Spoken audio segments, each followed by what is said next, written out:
I'm going to just give a few introductory comments and then hand most of the time over to Shota. But I wanted to start out by talking a little bit more about what we do specifically at GX Labs. So we're part of a bank called State Street. It's what's known as a custody bank. So that's not well known to people not in the finance industry, but whenever you do a trade, all the information, the transactions need to be settled, and custody banks typically do that. We also have a large arm that people know about, or a lot of people know about, called Global Advisors, which focuses on investment management, and they sell a range of products, including something called an exchange, or an ETF, an exchange-traded fund.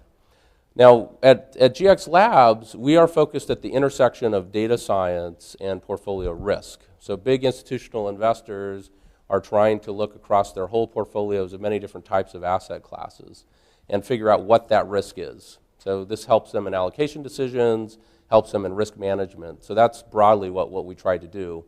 And the last time I was here, I talked a little bit about the theory and methodology behind what it is that we're trying to get at. Today we're going to take a slightly different tack, and a lot of this is to hopefully spark some interest on the part of some of you in the audience around the technology and some of the approaches that we're taking to get at this risk problem. Now we use Monte Carlo simulation, we use stochastic calculus, we use a number of statistical tools that are common in other disciplines, and we found it very fruitful to do cross-disciplinary discussion.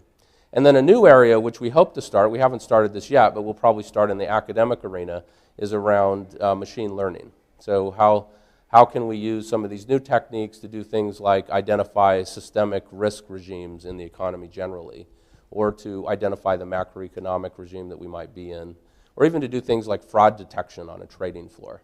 So there's a number of interesting applications coming out of the machine learning and what's often called deep learning community that we find quite interesting.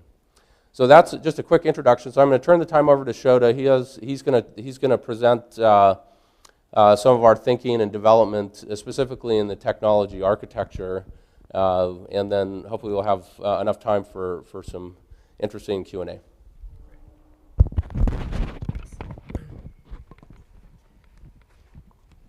So hi, I'm Shota. So I will be presenting the overall project that we have at GX Labs. So this is a multifaceted project. It really involves putting together machinery that can deal with a lot of the issues that institutional asset managers and people that manage money generally are facing today.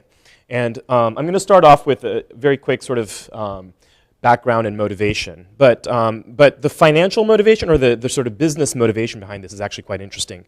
Because with most of the developed economies having created welfare states after World War II, and with the aging population that you see, there's these huge piles of pension money that needs to be somehow managed, and that money needs to be matched to the liabilities of the pension that you've promised you're going to pay out. So this creates a asset liability sort of matching or management problem. And this is going to get worse as the demographic profile gets worse. Another motivation is the fact that for the last 30 years, interest rates have been going down, and now they might come back up, or the Fed started raising them in December of last year. So we are entering into regimes that we haven't really experienced for a long time. And this means that as interest rates go up, and there's a lot of volatility in the world looks very different today than it did 30 years ago. 30 years ago, most of the world economy was these OECD economies, right, developed market economies. But with the rise of China, with a lot of things happening in the emerging markets, again, not a lot of data where we can sort of rely on past experience to understand how to manage our portfolios. So these types of things are motivating the project overall at GX Labs. So we have clients, and we help our clients think about these issues. And instead of just talking about one asset class, so just equities or fixed income, we help clients look at a range of asset classes and put them together in a way that matches what we call their risk appetite. So their tolerance for taking on certain risks in order to match those pension liabilities, in order to give the payouts that's desired and minimizing the risks. But the issue has been that most of quantitative finance has been sort of predicated on a lot of strong assumptions around things such as normality of distributions. Just if you look at these equations, they're just mostly linear regressions. And that's really part of the fact that the machinery available to deal with these things arose from the 1950s through the 1990s. So, so basically you had, and the other thing is data limitation. So the best data you had was mostly US equity. So most of the papers that you read, it's just mostly based on US equity data, a large portion of it. And so these sort of inform the limitations around the traditional approaches to modeling these types of risks and asset returns. And so we go through this, and you realize that back then, people had mainframes or worse in the 50s. So if you think about, if you match up when, for example, Harry Markowitz was coming up with modern portfolio theory in the 50s, or Black-Scholes Merton was coming up with stuff in the 70s. Basically, these are the types of computers that they had to deal with. Very limited data, very limited computing capability. So part of the project that we have here at GX Labs is basically to take advantage of all the new data that's becoming more readily available, as well as to take advantage of the computing power that's much cheaper and faster and better these days.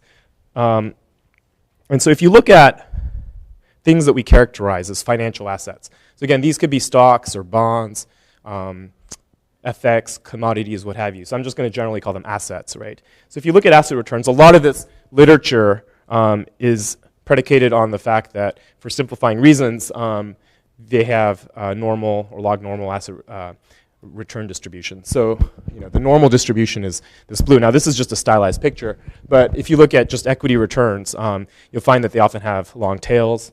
And you could try to fit some distribution on it that give you those long tails. But do we have enough data to really characterize what they look like? Is it really IID? So these are questions that pop up. And as you look further and further, we get into issues that if we understand better, can characterize the asset returns better. So for example, over what periods? So there might be momentum over very short periods of time. But over longer periods, is it really sort of a Brownian motion, or absence of autocorrelations? Do we get heavy tails, conditional heavy tails? So even if we correct for regimes, we may get heavy long tails, even corrected for that. We might get evidence of things like volatility clustering or intermittency, which is just bursts of stuff happening discontinuously. So how do you begin to understand, model, and incorporate that and the behavior of these asset returns in the construction of the portfolios? And you can't really start to do that until you have the appropriate data. And then coming to our rescue is just what I'm generally going to call high-performance computing. So people talk about machine learning, people talk about all sorts of things, but high-performance computing, I'm just going to sort of group everything together. So it's all the stuff we love, Spark and just really fast parallelized computers. And a lot of people talk about Moore's law. So this is a set of slides I've grabbed for a general presentation, but I think Moore's law everyone knows. So I thought this was a little bit easier to understand. So the cost of computing power equal to an iPad 2, right? So if you buy an iPad 2, these are sort of orders of magnitudes, but in 2010 dollars, it's about say $100.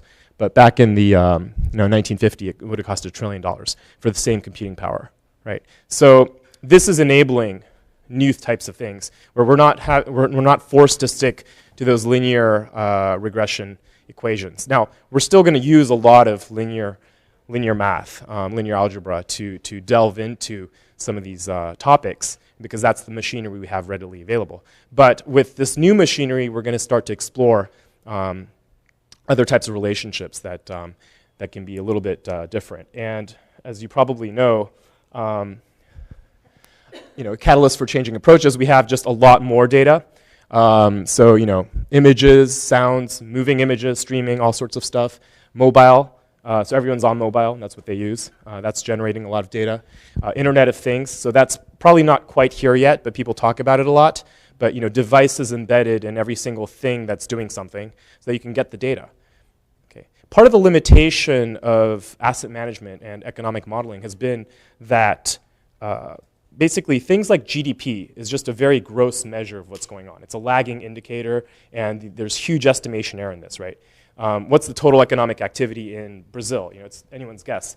But with these types of things, if you can start to measure the granular activity of every single transaction that's occurring in the economy, you start to get to a better picture of what's going on. So the data and the new types of databases, so whether it's sort of a graph database or these NoSQL databases, there's new types of databases that are much better fit for exploring the types of issues we have. The infrastructure and culture, so cloud-based computing. So basically, things from Amazon Web Services, Azure, Google Cloud Platform. So these are things that allow anyone to just sort of pop up in a computer and open an account and start computing very quickly. Right? This is changing a lot of the mindset around how we can explore these issues, as well as the culture of open source, these communities that allow us to bootstrap very quickly around very difficult problems. And I can't emphasize that enough, because coming from a mainstream financial institution, this stuff, everyone's used to this stuff on the right here, right? It's like, I'm an IT guy at XYZ bank. I know Oracle, I work with Microsoft. And then here are these other people from some alien planet that are working on things like Spark, using Mesos and NVIDIA GPUs. So it's a totally different world. And there's a huge gap, and the people over here don't know how to even hire the people who have the right expertise. And I'm making a very gross generalization, but for the most part, it's true.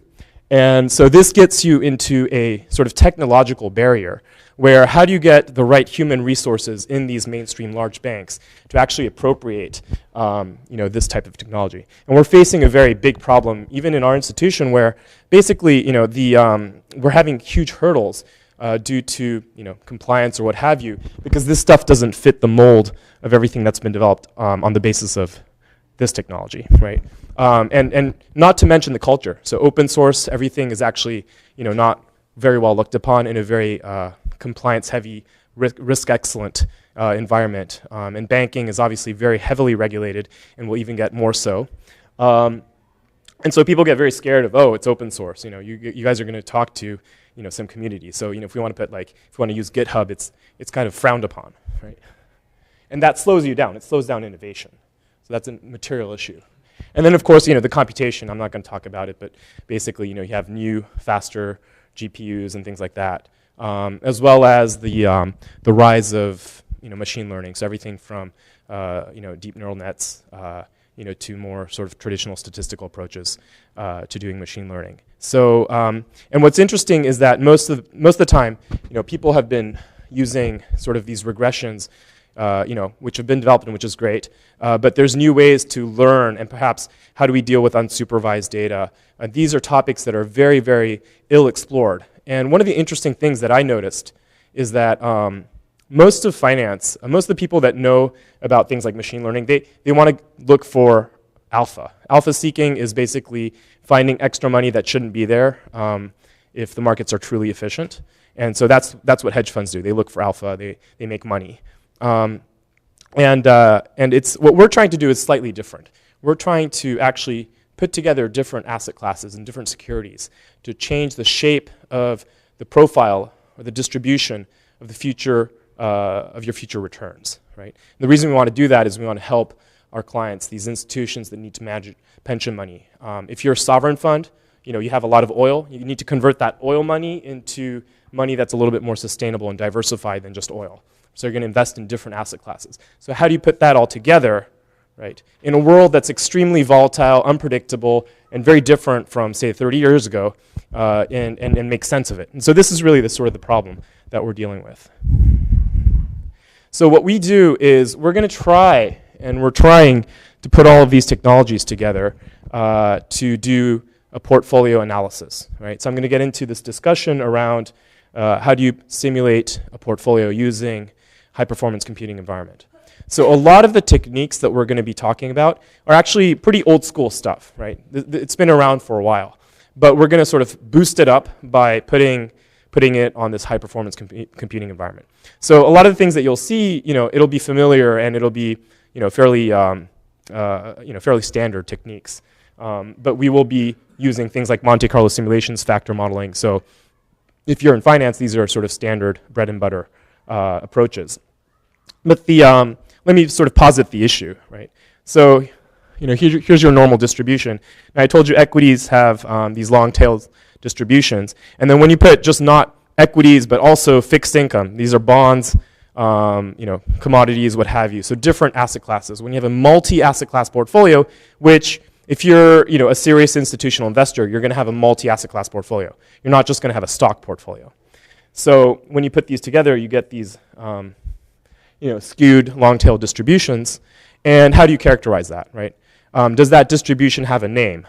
Right? We don't know. So we're going to have some sort of generative process that's less parametric in order to understand how these things look like. And to do that, we're going to use a generative process that involves a factor model. So we're going to look at everything that's happened in terms of the returns of all the securities we're interested in, right? And we're going to do some dimensionality reduction using a factor model.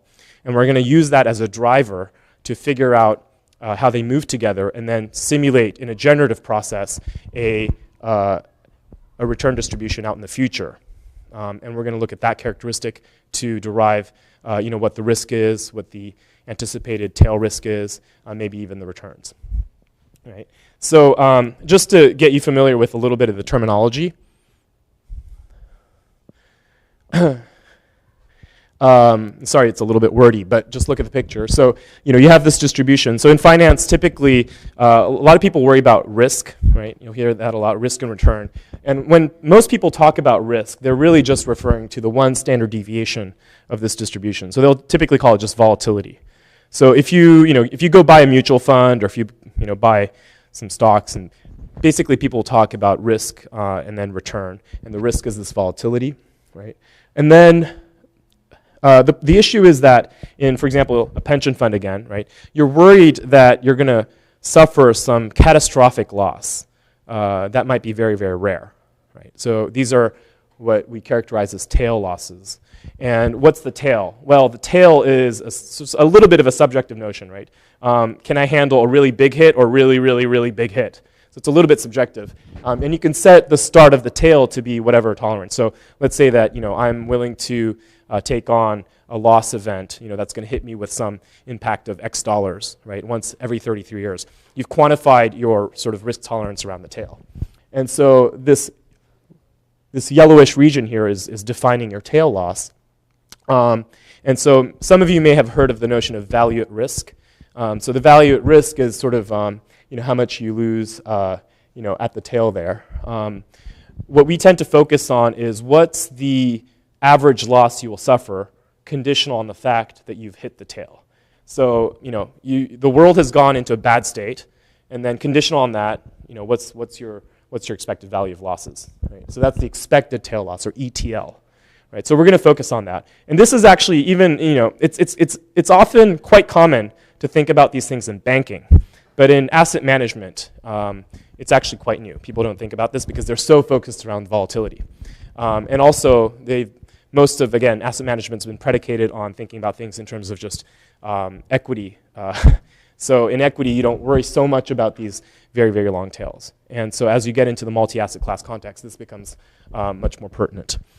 And so in order to generate observations in a simulation where you're hitting the tail, you're hitting states of the world in your simulation where you're hitting the tail, right? These are rare events. So if I'm looking at this 1 in 33 event, then in order to get say 10,000 dots in here in the tail region, I need to run the simulation 1 million times, right? And that may or may not sound like a lot, but typically if you look at equity simulations, people have run them 1,000 or 10,000 times, right? In most of the tools. Yeah. So it's not possible to do important samples to get more samples in the tail, like you typically do. Yes, you can do important sampling. So that's a way to speed things up and to get more resolution in the tail. So I'm just talking very broadly here, right? So we basically need to do a lot of iterations, more than that have been built into typical risk management tools that you can buy off the shelf. And so computing speed becomes fairly key, right? So what are we going to do? What exactly is this process? This portfolio simulation process is actually fairly simple. I characterize it in 2 big chunks, right? Chunk 1 is there's this factor model, and a factor model is just basically taking all the market price returns. So you have your equity returns, or your bond returns, and you break them down into things that are simpler. So instead of looking at 100,000 by 100,000 securities and looking at how they all move together at once, you're going to do some dimensionality reduction and describe them in terms of, say, 10 factors. Right? And then, so the 10 factors explain most of what we call the systematic drivers or systematic risk factors.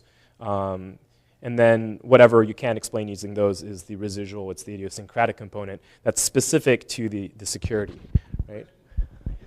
Traditional PCA-like approaches, right? I think does TDA value much or not really, or I'm sort of just curious. Pardon? Does TDA, topological data analysis, does it value much compared to traditional PCA type approaches, or even adaptive PCA? Oh, I'm not familiar with that, but basically, right now, this particular machinery that we're building is basically looking at straightforward PCA. But we're going to do a little bit of engineering around the parameters on the edges, as well as once we have a little bit more time and resources, we'll look at different methodologies. And I think, obviously PCA is not the only way to do this.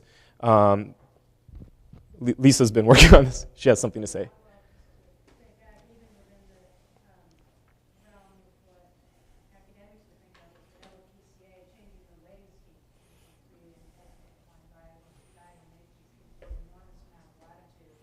Yep.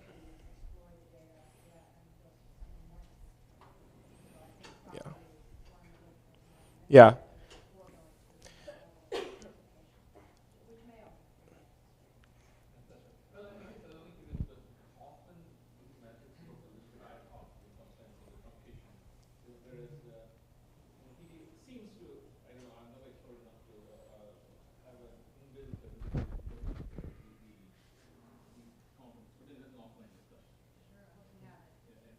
Yeah, no, I think there's a zoo of possibilities of what to do around, low-rank matrix approximation. So, I mean, PCA is kind of a, the starting point, and different varieties of that, PCA you can do. But, obviously you can, there's, even within PCA you could do, sparse PCA, kernel PCA, CUR, decomposition, whatever you want. So I think what the machinery, the advantage of building out the machinery in this technical sort of sandbox is the ability for us to test this and play around with it very quickly, which wasn't really possible before. Right? So we do this, and then we actually, so what we're doing is we're getting the coefficients, or what we call the factor sensitivities, or loadings. So if I have a stock, right, the stock returns can be explained by how sensitive I am to the 10 systematic factors plus whatever is left over. And the coefficients for those 10 systematic factors are my factor loadings, or those betas. Okay. And that defines my portfolio. I'm going to stick that into my Monte Carlo simulation, and I'm going to have some random generative process. So I have a pseudo-random number generator that's drawing random factor outcomes that represent states of the world, or states of the factors. And I'm going to do that to generate a portfolio value conditional on that state of the world, right? Conditional on those factor outcomes. And then I can repeat that, say 1 million times to get a portfolio distribution. So again, fairly straightforward, and fairly, I mean, not trivial, but not tremendously difficult either. But there's a lot of details to get around, right, around the factor modeling and the simulations, around even the random number generator, getting the periodicity. Yes. I'm not very clear on what this is doing. Is there a ground truth on the right that you try to match a known portfolio, or how do you know this is working? Okay, so how do you know this is working? So you need to test both the factor model, right, and whether the factors are giving you performance that makes sense, and there's a certain number of statistics. Okay, so I think you said something. What is performance? So you take this portfolio and you run it? Is that? So, okay. In fact, this is supervised? So, okay, let me, so you're going to test this, and then you're going to test the whole thing as well, meaning the output out here. So first thing first is you're going to test the factor model. So you want to make sure that, let's say that you are, you've estimated your factor model, right? And then you could sort of come up with a portfolio and look at out of sample. So let's say you create an equity portfolio, and you see whether that's explaining the risks without things like bias or that you're getting things right most of the time. So there's certain statistics that we can focus on, and such as Q.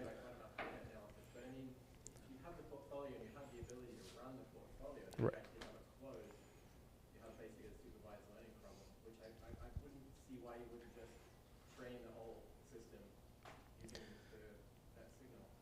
The other thing is the world. If the world, I think, were static forever, meaning that we don't go through regime shifts and things like that, it's easier to see, and it's easier to test in the way that you say, right? But the problem is that if, for example, the rates haven't come up in the last 30 years, and suddenly you have this regime where the Fed is raising interest rates. So no one's ever seen that before in the data that we've seen, for example, right? So how valid is that in that context? So you get into very sort of difficult practical issues around backtesting this. The other thing is that you want to look at, you want to focus a little bit around the tail events, and the tail events happen very, very rarely. So it gets very, very difficult to backtest out of sample as well.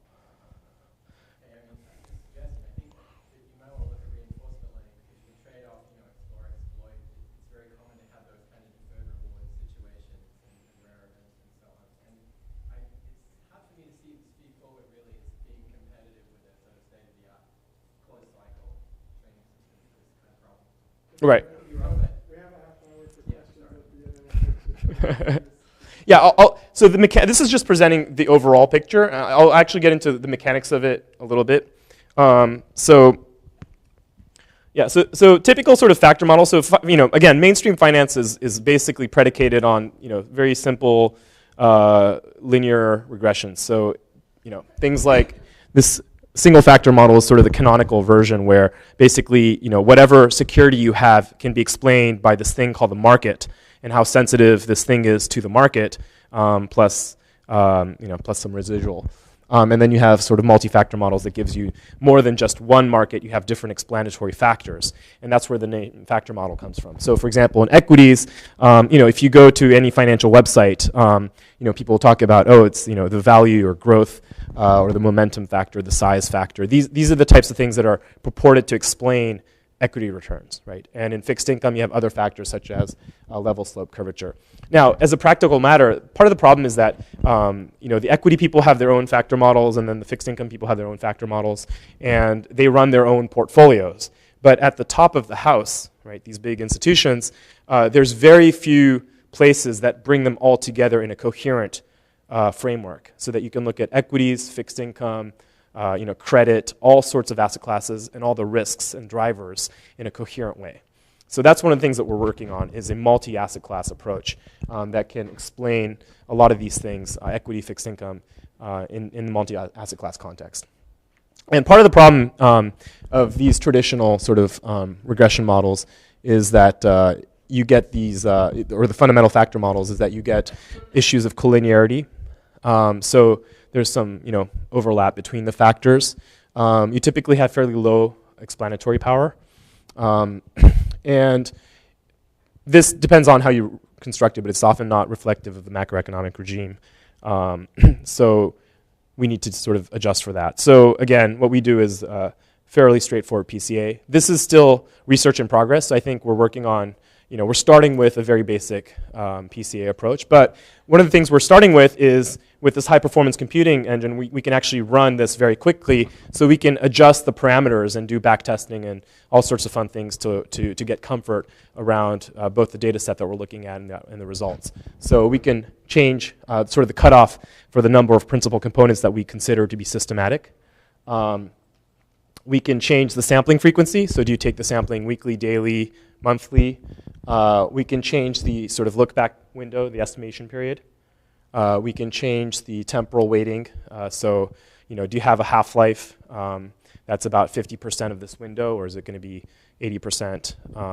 And then you have some cross-sectional weighting. So, maybe instead of just equally weighting all of the securities before you run the PCA, you may want to weight it such that maybe the more liquid, whatever you consider to be the more liquid names, are counted more.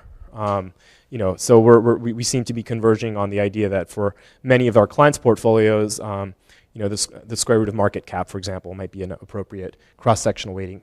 And we also might want to do some regime conditioning. So like I said, the world changes fairly quickly, and you go through these different regimes, volatility clustering. So we may want to identify regimes where the rules change and condition the behavior based on the regimes that you can identify.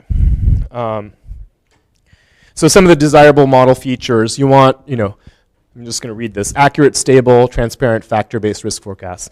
So this is actually just a slide from our colleague, Lisa, who just spoke. And we want it to be multi-asset class, consistent treatment at different time horizons, both short-term and long-term. So there's sort of a difference between people that are managing money every day, and they want to make money, a quick buck every day or every week, versus pension funds that are looking out 10, 20, 30 years out. Consistent treatment of asset and liabilities, more focused on the generation of an accurate tail risk picture, because that's what will kill you. So these are types of things that we want to build in to the model. So, pardon? What is the attribution problem? Because of computational factorizing, you got an attribution problem. So what is the attribution problem in finance? When you say attribution problem, You have the term attribution. So in advertising, what happens is if somebody looks oh, I see. at an impression, Right. there's an action, people presume the two are related, but the action could have occurred for any number of reasons. So in terms of causal statistics, you're trying to figure out what is the causal effect. Right. Typically, that's called attribution in the industry in advertising. So my question was, in finance, what is the meaning and the implication of the term attribution? Attribution is attribution here, and the way we've used it here, is sort of not a forward-looking idea, but a backward-looking idea. So I've realized some performance over some period, okay. And given that performance, and given the assets that I've invested in, can I attribute this to, say, the factors that that I've identified? Right. So I can say, most of the return was caused by these 10 factors, and then there's some portion that I can't explain with those 10 factors. So I'm looking for a causal effect.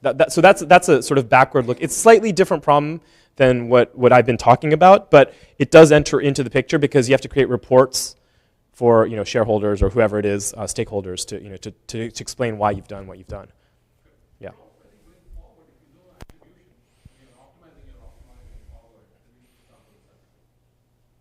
Yeah. Yeah.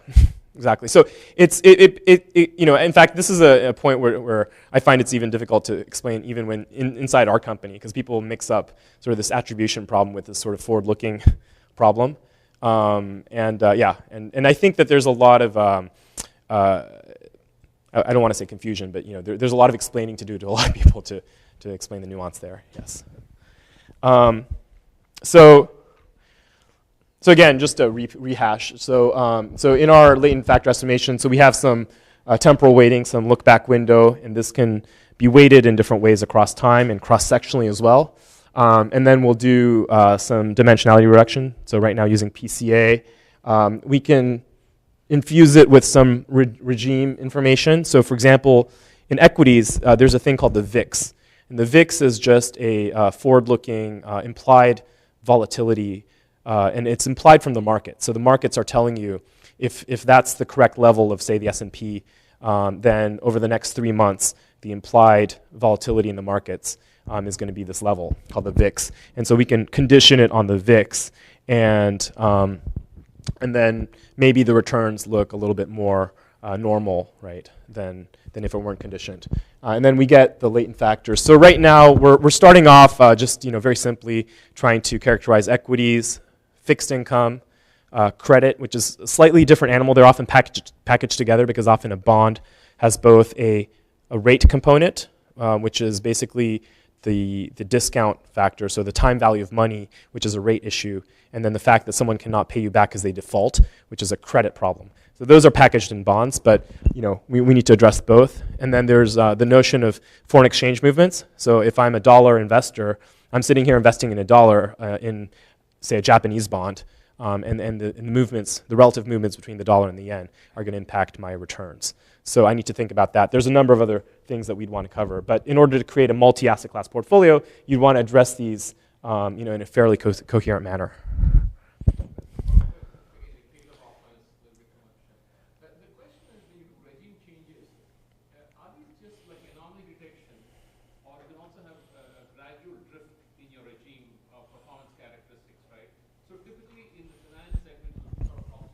Right.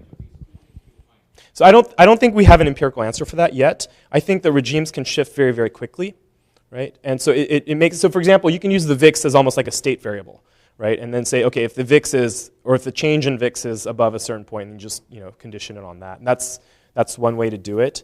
But you also find sort of broader themes and broader changes, which can be a little bit slower in changing. And so that's where I think some of the machine learning can come into play in detecting some of these regimes. Because part of the problem is that it's hard for me as a human that has limited experience to identify and pick the right indicator for what the regime is, right? So can we let the data tell us how these things cluster better? And I think that's an open question. These are Bayesian. These can be, right? But part of it is you have these fat tails, so non-normal return distributions, and the question is, do I parameterize that directly as a particular distribution, or do I use conditioning to have mixtures of distributions using fat tails? So some of it is trying to sort that out. And then what? So at this point, I've sort of generated what we call the factor returns, right? And these are telling you how the factors move around. And then I go back and I have a second process where I regress all the securities that I'm interested in back onto the factor returns to see their sensitivities to the factor returns, right? So now we get into the simulation bit where basically, so this little representation I have here is just imagine one position, right? One stock or one bond. And I'm trying to value it, but it's a conditional valuation dependent on a state of the world, and the state of the world is dependent or is represented by these random factor draws. And the blue bars there are the factor loadings or the sensitivities of the of this particular security to those factors. So I'm going to do a random factor draw, right? And that represents a state of the world. And based on my sensitivity to those factors, there's some transformation that happens to do a valuation and convert that into, say, a price or a value or something for that particular stock or bond, right? So that's what we call the conditional valuation.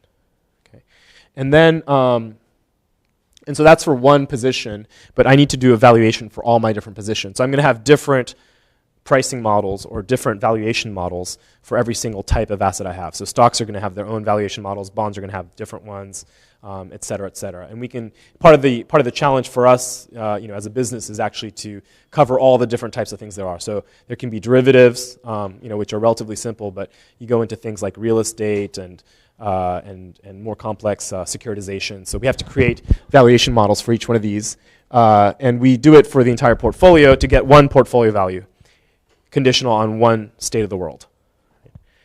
And then, of course, you're going to draw different states of the world. So you're going to repeat this many, many times, so say 1 million times, in order to generate this overall portfolio distribution. And again, depending on how we condition it or not, it's going to give you different shapes. I think the point is that we really don't know what the right answer is. We need to do a lot of backtesting. It's hard to do backtesting, but having, again, the machinery in the sandbox that allows us to change the parameters very quickly and run the simulations more quickly allows us to have a very empirical approach, which really hasn't been common enough, I think, in finance. So a lot of people just write equations on the board and then make assumptions and then sort of follow that logic through. So this machinery allows us to sort of look at the data and then transform it into this distribution in a way that we can explore without waiting months, right? And so, but you still get into issues where you have to deal with a lot of numbers, right? So if you have a portfolio that's fairly large, so let's say 100,000 positions, right? And you have an order of 10 factors that are explaining, and then you're doing 1 million simulation, you get into manipulating fairly large number of things. So how do you do that? How do you get that efficiently in and out of memory? How do you store that efficiently?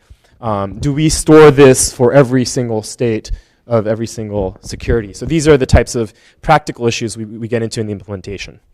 And so once you have the distribution, like I said, there's a number of typical risk metrics. Volatility, I just talked about before. The value at risk, which is the loss at the tail, or the expected tail loss, which is just the expectational value of the portion in the tail. So you can look at these types of things.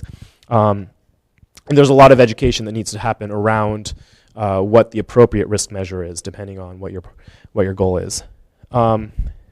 So how fast can we speed this up? Just a proof of concept. So we just did something very, very simple, but we took I think 100,000 bonds. Yeah. So 100,000 bonds, and we did a million simulations, and we just took sort of one GPU or one CPU and a GPU, right, single-threaded, and we saw how long it took. And so on the CPU, it would have taken 900 hours, and then on the GPU, so this Tesla here, it took 3.6 hours, so a 250 times speed up relative to the CPU. So this is just the type of thing that allows us to have some confidence that we could do these things much more quickly. And we're right now in the process of building out an infrastructure that allows us to do this. So this is actually just a diagram of the architecture, but we have our usual data ETL, so all the market fields, Bloomberg, Reuters, all of these types of things coming in on the left, and then we have a distributed data storage. So I think we're building out 4 Cassandra nodes. Was it 4? 3, yeah, to start with, to house all of this, and then we're going to sort of stream or put that into Spark. And that will be sort of our main computation machinery. We're going to have the simulator, the factor modeling, all of that on Spark. And we're going to hopefully have some GPU acceleration. And that GPU will provide us with the facility also to do more exploration around machine learning and deep learning if we want to, and things like that. So this is the type of thing that we're building out today. We're also creating a user interface, which people... So in finance, most of the reports you get are these ugly Excel sheets and little bar charts, and we focused a little bit around how to create better visualizations. So these are screenshots, but I can show you just a little bit. So these are the types of tools that finance people use, except typically they're a lot uglier, I think. But we focused a little bit around the aesthetic component. So you have different portfolio sets. I can choose, let's say, the short-term portfolio. Okay, and so this portfolio is a little bit stale. It's a December 2014. It's about a $1 billion portfolio with 17,000 positions. I can look at it. Okay, so this is just a cross-sectional exploration. So it looks like it's about 60% fixed income, 40% equities. Mostly a U.S. portfolio, right? This is by dollar value. But if I change the axis, so I make bubble size, for example, the volatility, right? So back then, Greece pops up as a risky name, right? So these are some of the visualizations. I can go into looking at return distributions, and I've run a portfolio. This is the baseline here. And compared to a situation where, let's say there's a 30% drop in equities, right? How does the distribution move? Or if there's a 2% rise in interest rates, right? What happens? So we can sort of start to explore these things very quickly. And then you can take a lot of data and dense data and represent them fairly efficiently. So things like, this is a risk return graph. So all of these dots are individual positions. And here I've actually only represented the top 5,000. So I could just look at the top 250, right, and focus on those, and then I can go to the top 1,000, top 5,000, right? And I can look at, say, just the equities. What does that look like? Right, and then I could color in by, say, volatility on a contribution to the portfolio basis, right? Oops. Right. So who is this name here? It's Hewlett-Packard. This big red dot, who is that? It's Apple, right? So Apple is probably a good name, but I just have too much of it.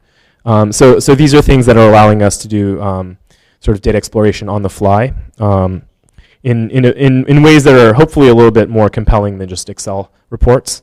And this is actually quite a big, I think, problem in finance, is that you sit in a risk committee. There's a bunch of guys, typically they're guys, and they come with these reports, and no one really knows how to understand the 30 charts that are on it.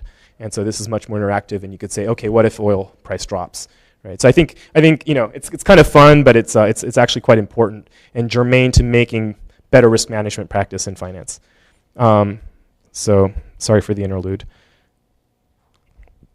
So just to give you an example, so we have, so we've constructed a proxy portfolio. So these are sort of toy portfolios.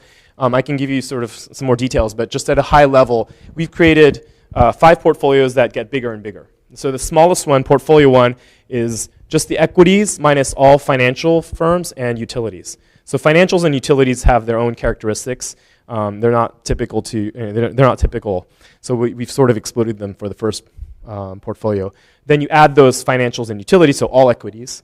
The third one is all equities and OECD bonds. So OECD bonds means basically developed market government bonds. And then 4 is all equities and all sovereign bonds. And then 5 is all equities, all sovereign bonds, and corporate credit. So you put in the default risk. And so I'm not going to go through the details here, but those are the 5 things. And we can run measures of expected return, volatility, expected tail loss. This is sort of what I want to focus on is the distribution. So this is the portfolio one. This is as of June 2008. And if you remember 2008, that was sort of a marquee year in finance because everything stopped working and people lost a lot of money. Okay. But this is sort of before the collapse of Lehman Brothers and things like that and getting into sort of the bad zone. But this is the equities, X utilities, X financials, right? Return distribution. If I add in just all the equities, so that's the green line. Now if I add in bonds, so just OECD bonds, that's the purple line. If I add in all equities and all sovereign bonds, that's the blue line. And then if I add in corporate credit, it's that red line. Okay, so what do I see? I see the distribution just sort of tightening up, right? So it looks like diversification is working, right? Again, it's created out of this generative process from the simulation, but I get to sort of see in a multi-asset class context for the first time, it's coherent across all the different asset classes, and I see them together, and I see that somehow diversification is helping my portfolio out. And then what happens, this is June, as I get into, say, December, right, you'll notice that, boom, the expected returns goes down, the distributions are much wider, you've probably lost a lot of money. Because in September Lehman went broke, and here we are. But if you had had a more diversified portfolio, you would have had a tighter distribution, lower risk, and less expected losses. Right? We're running a 1-year time horizon. Yeah. Okay. Pardon? Yeah, if you were confident that this worked. Yeah. But again, it's kind of and you'll see it's a zigzaggy, so we haven't run as many simulations as we would have liked, so probably the confidence intervals aren't as great as we want. But once we have the Spark up and running, we could run millions of simulations, change all the parameterizations on the factor model, rerun them, and that's really what we're going for. So we're not ideological about sort of the particular settings. We just want to have this playground where we can test this out and then use that to explore the types of portfolio that we're managing. Right. So that's really sort of the project so far. But there's a number of sort of open questions. So in terms of how do we measure the performance? What are the right? How much data do we need to actually characterize these things to a level that we're confident or comfortable with? How do we add in more asset classes and things like that? And then that's enough to sort of do a business around this. But we want to go even further, right? So what are the other possibilities? This is, big data and HPC in finance, so high performance computing in finance. So this is sort of a marketing-y slide. But people like it because, if you think about the possibilities, so like I said, going back to the notion of getting granular economic transactions, right? You can track oil tankers. So there's these hedge funds out there that are measuring the water displacement of oil tankers as it leaves the Gulf of Hormuz, the Persian Gulf, and then passes through the Malacca Straits. And of course, the displacement is less as it passes through the Malacca Straits because it's sold a lot of its oil. And so if you could track all these oil tankers in real time, it's actually a fairly good proxy for how much economic activity there is, right? So fairly clever. You could get data from the web, e-commerce sites, social network, social graphs, a bunch of stuff. These IoT sensors. If you can somehow talk everyone into. Yeah, that's right. Yeah. Yeah. So there's a lot of these different sources of data. So until even fairly recently, 5 years ago, all you could buy from Reuters is financial statements and equity prices and things like that. And now you can source these different types of data, and hopefully it has information content that's quite different from or orthogonal to everything else that you've been looking at. So you can look at that smart grid. So the reason I had all those windmills in the very first slide was because I was thinking of windmills and smart grids and things like that. But if you can harness all that data together and somehow sort of coherently put that together. There's already certain advances we've made. So you've mentioned the Bloomberg's already selling this data. At State Street, there's this effort called it's in conjunction with MIT, and it's something called Price Stats. And what it does is it scrapes the web. I think there's about 22 countries, and it scrapes the web for prices, online prices. So you go to Alibaba or eBay or what have you, and then that gives you a daily high-frequency inflation index. So the normal inflation numbers are announced monthly or quarterly or whatever by the central banks typically. So that's this sort of blue line, the CPI there. And then you see that price stats is sometimes a leading indicator, right? So you can use these types of things. If you manage to strike partnerships with providers, you can get transaction information from all sorts of vendors and transaction partners. So this is just another example. But the point is that there's just all sorts of data that's becoming available or sometimes not available. But most of mainstream finance is not yet looking at these things. They're talking about it, but there's a lot of questions about how to actually integrate this into a coherent implementation to help your own portfolios out or risk management out. And again, part of the divide is the fact that a lot of the people that have this the knowledge of how to deal with this, so people with expertise in Spark and things like that, they're not hired into the mainstream finance IT departments or the risk management departments. So using such data, we can potentially construct granular high-frequency macroeconomic indicators. And once you have that sort of data, then it becomes interesting to throw some, say, machine learning, deep learning, whatever pattern recognition algorithms may make sense to do things like regime detection. Right? How do these things cluster? And you can take the dimensionality out much higher and do it in an finite time. So I think that's quite interesting. And what we ultimately want to do as a business, not the only thing, but just imagine that you could do all this very quickly. You can then take this simulation out. So you have some macroeconomic scenario that you're forecasting, and then you could do a path-dependent multi-period Monte Carlo simulation, right? So then you could sort of take it out further. And remember, this again gets into a huge computational problem because I'm keeping track of, say, 1 trillion numbers in just one period of simulation, right? But each one of these, from each one of these points, I'm generating yet another million states of the world or another million points in the distribution. And so I get this explosion of data that I need to keep track of. So even just simulated data. So this is where some of the high-performance computing infrastructure gets very interesting. And then on top of that, imagine that I'm running a pension fund, so it's not just the portfolio values that I need to keep track of. I'm going to have